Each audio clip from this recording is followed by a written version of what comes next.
Pope Francis, the charismatic Argentine pontiff who redefined the modern papacy, died at the age of 88. Known as the People's Pope, Francis leaves behind a transformed Catholic Church, more compassionate and engaged with contemporary issues, yet still anchored to its ancient traditions.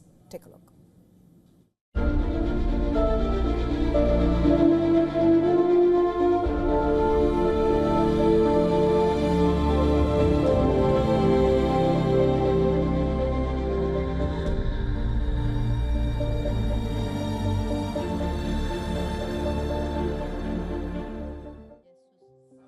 Shock, sorrow, and reverence. The world reels as Pope Francis, the People's Pope, breathed his last. His death marks the end of a papacy that shattered conventions, upended tradition, and left the Catholic Church forever changed. Fratelli e sorelle, vi lascio grazie tante dell'accoglienza. Pregate per me. Elected in 2013, he became the first pope from the Americas and the Southern Hemisphere. From the beginning, he made clear that his was a mission of proximity, not privilege. "My people are poor, and I am one of them," he once said. The 266th Pope refused the palatial apostolic apartments, choosing instead to live in a modest Vatican guest house.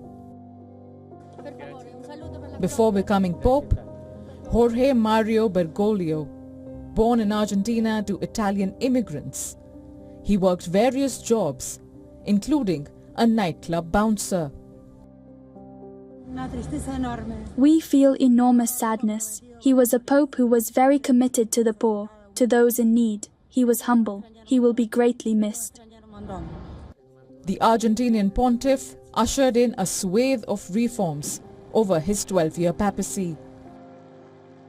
Under his leadership, the Vatican underwent financial reforms,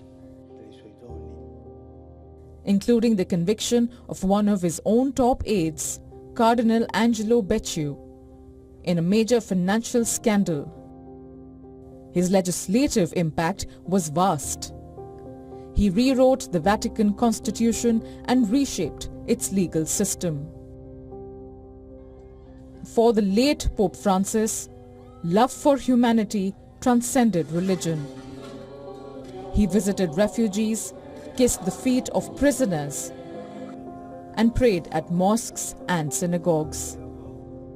3 years ago, on a visit to Canada, he apologized to the indigenous people for how they were wronged at residential schools. Pope also appointed the first female undersecretary of the Synod of Bishops, starting a seismic shift in a church long paralyzed by patriarchy. It's a great disappointment, a great loss, a man who has innovated the church and a man who has left a great mark. And this, his absence, causes great pain. If I had to describe Pope Francis, the most important thing would be his work for the unity of the church, his fraternity and humility. A man that was very close to the young people, a very sensible man in his words. Francis denounced indifference shown to migrants and kept urging Europe and other countries to open their doors to those seeking better lives. The pontiff was outspoken about Israel's military campaign in Gaza, calling the humanitarian situation in the Gaza Strip very serious and shameful. From the bloodshed in Ukraine war to climate change, the Pope never minced his words. Pope Francis was history's first Latin American pope. He was history's first Jesuit pope. And he was the first one to name himself after St. Francis of Assisi. That Franciscan friar was a real lover of nature, and that message really came through in the emphasis that Pope Francis placed on caring for the environment. He made climate change and the need to combat it a real hallmark of his papacy. He wrote an entire encyclical about the environment. He remained hospitalized for 5 weeks, suffering from severe double pneumonia. This was his last public appearance on Easter Sunday, blessing the faithful at Vatican's St. Peter's Square. Cari fratelli e sorelle, buona Pasqua. Francis's desire to chart a different path was evident right to the end.